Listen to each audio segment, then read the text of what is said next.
Y claro que eso debería recordarles un importante versículo para ustedes. Primero Juan 2:22. ¿Quién es el mentiroso sino el que niega que Jesús es el Cristo? Que Dios se hizo hombre. Este es anticristo, el que niega al Padre y al Hijo. Cuando leí esto siendo musulmán, pensé que algo andaba muy mal. Algo está definitivamente mal aquí.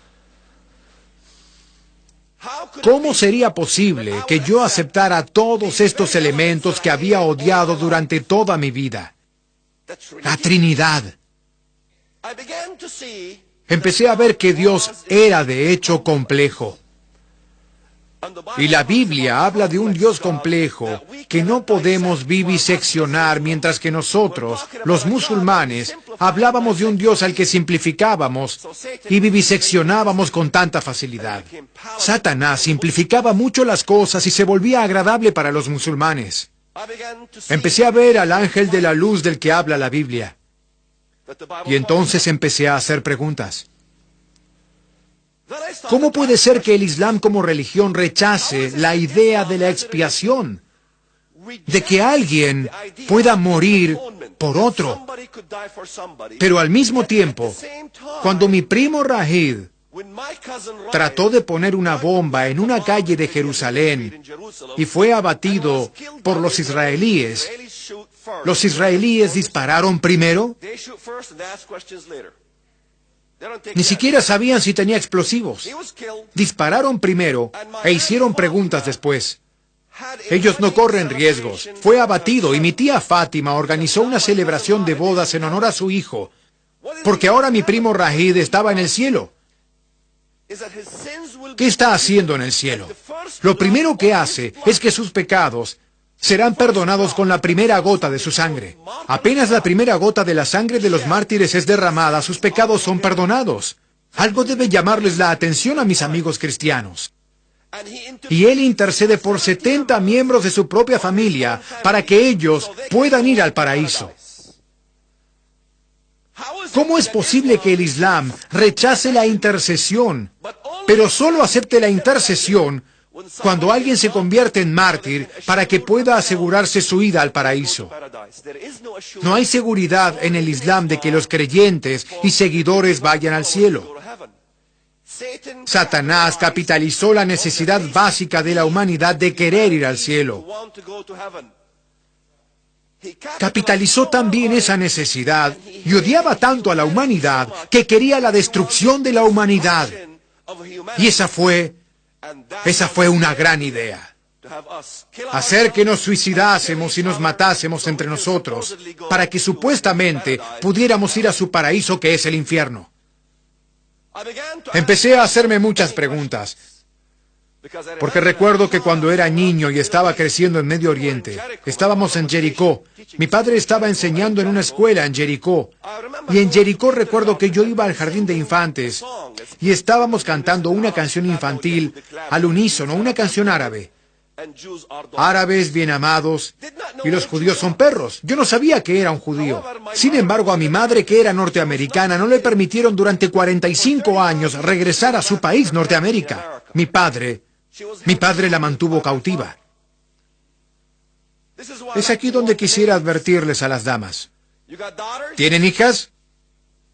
Que no se casen con un musulmán. ¿Es racismo? No. Porque en 55 estados musulmanes, ni un solo país musulmán es signatario de la Convención de La Haya. ¿Qué significa que si su hija o su nieta o usted misma se casa con un musulmán y su esposo decide quedarse con usted, no hay nada que su país pueda hacer por usted? También significa que Dios no quiera que tenga una hija de ese matrimonio. Esa mujer musulmana debe desposar a un musulmán. Y si no lo hace, un miembro de la familia debe asesinarla. El asesinato por honor no solo incluye a las mujeres, sino que además incluye a los hombres que abandonan la fe del Islam. El Islam como religión no honra los derechos de la mujer, no honra los deseos de una mujer.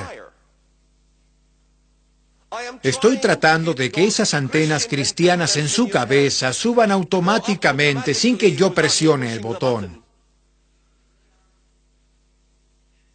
¿Quién más no honra los deseos de las mujeres? El anticristo también trata de cambiar los tiempos y las leyes.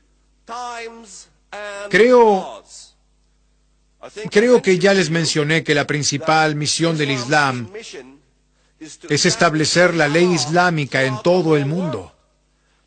Cambiar todas las leyes del mundo hacia esa ley religiosa que ordena que si la gente abandona la fe, deben ser decapitados. Cuando vemos el libro del Apocalipsis, y lo sabía incluso antes de convertirme en cristiano mientras estaba estudiando, sabía lo que implicaría dar ese salto de fe para convertirme en cristiano. Cuando empecé a leer y vi a los mártires que fueron decapitados en nombre de Jesús, empecé a entender el precio que uno puede pagar por creer en Cristo.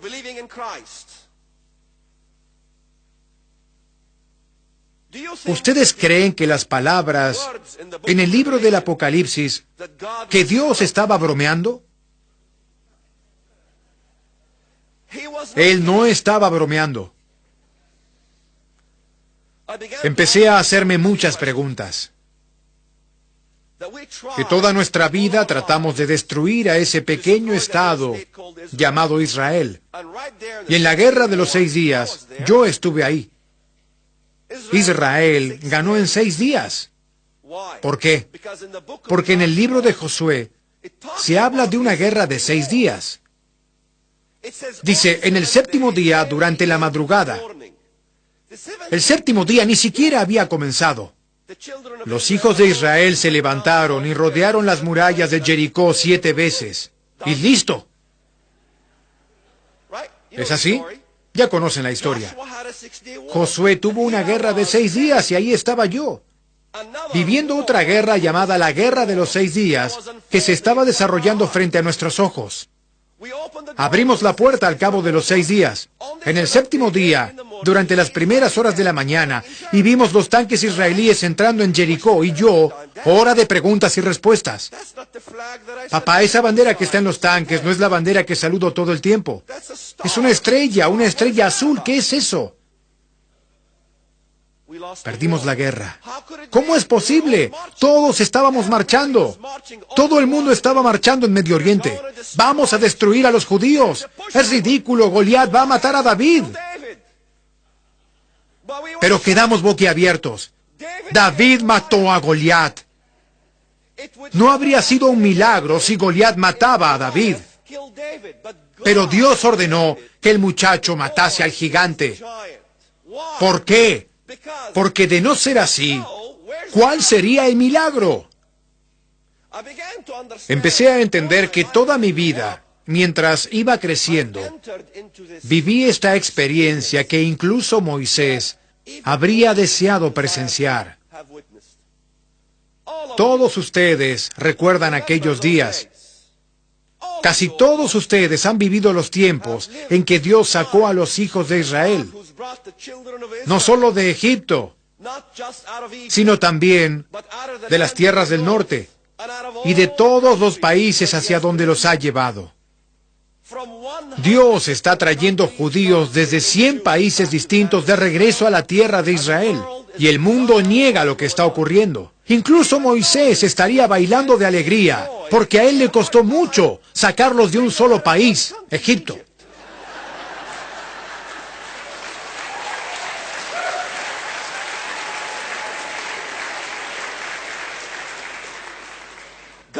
Dios existe. Su mensaje es uno. Empecé a entenderlo. Su libro es uno. Y su nación es una. Y su fe es una. Y su Mesías es uno. Creemos en un Dios.